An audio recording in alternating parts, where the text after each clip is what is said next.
So things are definitely heating up, which is obviously stemming from current investigations in Minneapolis against a massive amount of fraud, which was thought to be $1 billion at the time that it came out. Now, many people are saying it's as high as $5 or $6 billion. I assume the chat will make their jokes, but there's a lot of questions around different communities, in particular, the Somali community in Minnesota.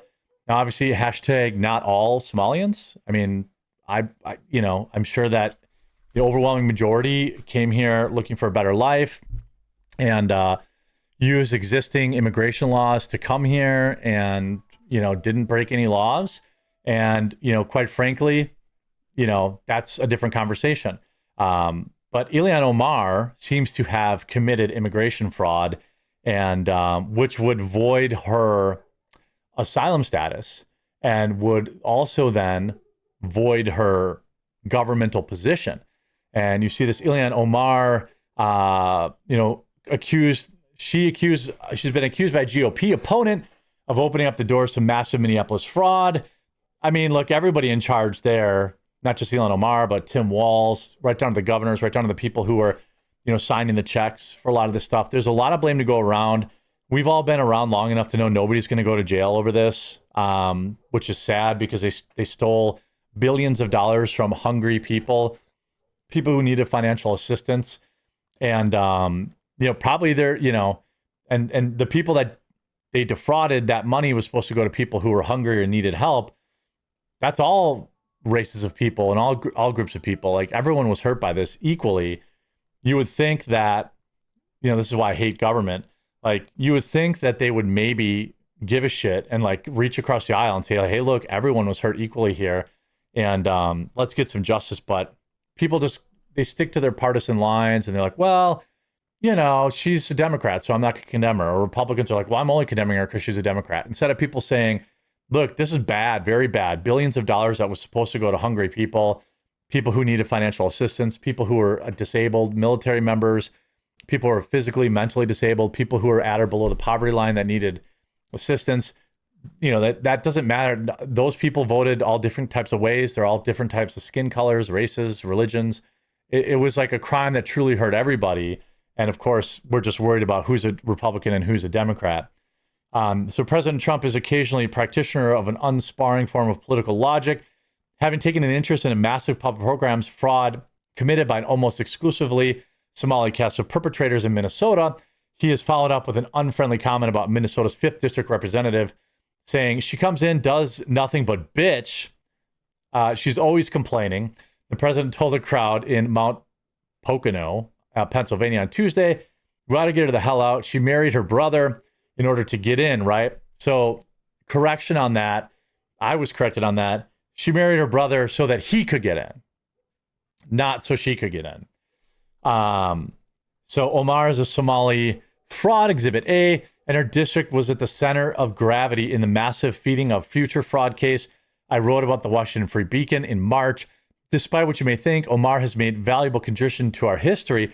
She goes to show that there is such a thing as a new kind of political scandal.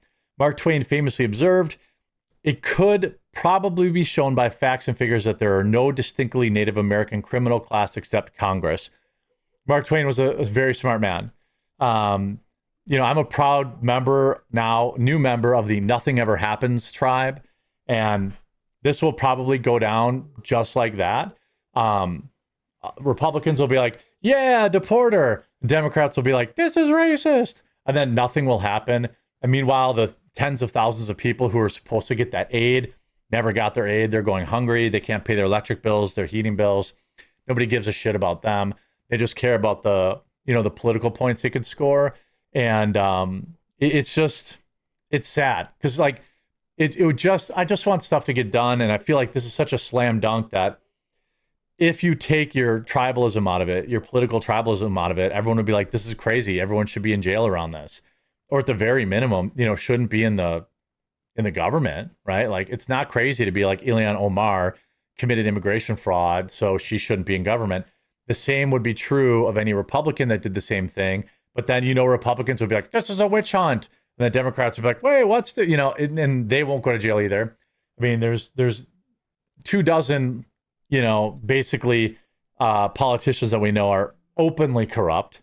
And that's just in the stuff that's actually illegal.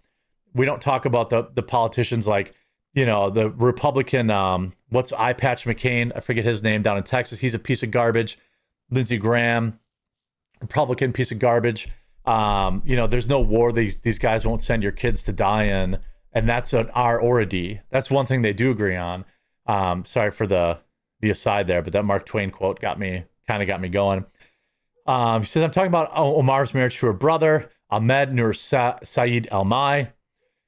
Trump may have garbled the specifics, but he got the upshot of the story right. Omar's family brought Almi over from London in 2009 to try and extract him from a gay lifestyle. And that is the context in which the congresswoman actually married him. Well, that's not very progressive. So this must be, what's his name? What's his nickname? Dirty Dandy. That is definitely a gay porno name like that. So she married him to get him into the country. I mean, this is just open and shut. Like that's a felony. Anybody who wasn't in government and didn't have millions of dollars to defend themselves would be in jail for this, Republican or Democrat. But just like the Epstein files, nothing will happen. I started writing about Omar for Powerline, the website in which I'm original contributor, back in 2016, when she defeated a 20-term incumbent feminist heroine, Phyllis Khan, in the Democratic Farmer Labor primary seat in Minnesota State Legislature. A reader had directed me to a post on a message board called Somali Spot, which has since been removed from the internet. It asserted that Omar had married her husband, Ahmed, the father of her children, in 2002, but then married her brother in 2009. Her campaign website advertised Hersey as her husband and made no mention of Almai. Look, it's pretty obvious what happened here.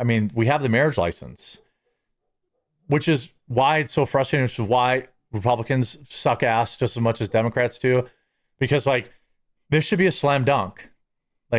Why hasn't this woman been charged for immigration fraud? We have it's been an open secret for 11 years. And really the marriage was in 2009. And I suppose maybe they're saying, well, it's not illegal to marry your brother, but I think it is illegal to marry. I don't think you can marry family. Not that I've ever looked into it. I know I'm from the Midwest, but we don't marry our kin here. It's a little further south. And this is, it's weird that she's flatly denying this because the evidence is overwhelming. It's not even up for debate. We have the marriage license, so put her in cuffs. And this, again, the same should be true of any Republican who does this crap.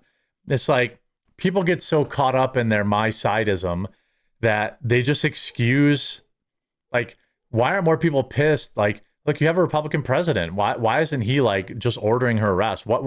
Pam Bondi, perhaps the biggest pile of crap ever, head of the DOJ, is doing nothing. Tom Homan is doing something about it, allegedly. But my confidence levels on this, saying that anything's going to come from this is close to zero. And I don't want to I'm not trying to black pill. I don't like doing that. And I try to have some sort of silver lining, but there's no, I've just seen nothing, right? All these people that, it started with, what happened to all those emails? Hillary's emails. Oh, lock her up. Oh, well, I guess I'm not going to lock her up. That would just be a bad precedent. It's okay, so no. So it's just all one big club and you ain't in it kind of thing. And this, we know that the judicial system has no problem prosecuting Republicans. They went after Trump in every way they could, both legally and illegally. But, this stuff with Swalwell in California, another stupid mortgage fraud case. What about these people who are really committing real crimes? And nobody cares. It'll make headlines for the week and, Trump will talk about it and then nothing will happen. I don't care for this kind of protected class of government officials. She committed immigration fraud very clearly. It's not even up for debate. her brother or whatever should be deported. I think he's in like Africa right now, or South Africa, I think right now. So he's not even in the country anymore. But like, can we agree? Like, why does it have to be, hey, this is what, this is who I voted for, so I just excuse all their bad behavior? I regularly call out people like, what's his stupid name? Why can't I think of his name? I always call him Eye Patch McCain. Now he's suing Sean Ryan, or threatening to sue Shaw Ryan. The guy's a total loser. Dan Crenshaw. But you just don't see that level of critique. And it's frustrating to watch because, every 4 or 8 years is going to be a different letter in front of the name in the White House, but it's just more of the same stuff. I mean, you could just commit immigration fraud boldly and then be a sitting, House of Representative member. Like, that's bonkers. It's absolutely bonkers. And we'll see if anything happens from this. It would probably be the single biggest story in terms of political corruption since Watergate. I know that classified files, but literally every president ever has piles of classified files at their house. Not that I think that's a good thing, but they prosecuted Donald Trump over it. And then Joe Biden had piles of classified documents next to his Corvette in his garage, and they're like, he's just a well-meaning old man. It's like, well, it's either illegal or it isn't. Okay, so you went after Trump for it, then you should have went after Joe Biden for it. There's no continuity in the justice system. And part of that is because you get people in front of the DOJ or these other departments who are also politically motivated and captured, right? I mean, the best system we have is the Supreme Court, and that's still, you can, like, for example, people saying, hey, Clarence Thomas, I love Clarence Thomas, he's great, but people are like, well, you should retire so that they can promote a Republican-leaning justice instead of a Democrat. It's like, can't we just get people who interpret the law with no bias? It just doesn't. It's just, I know I'm being idealistic. It's because it's Friday. I know it's not ever going to be that way, but it is what it is. So we'll have to see how this all plays out.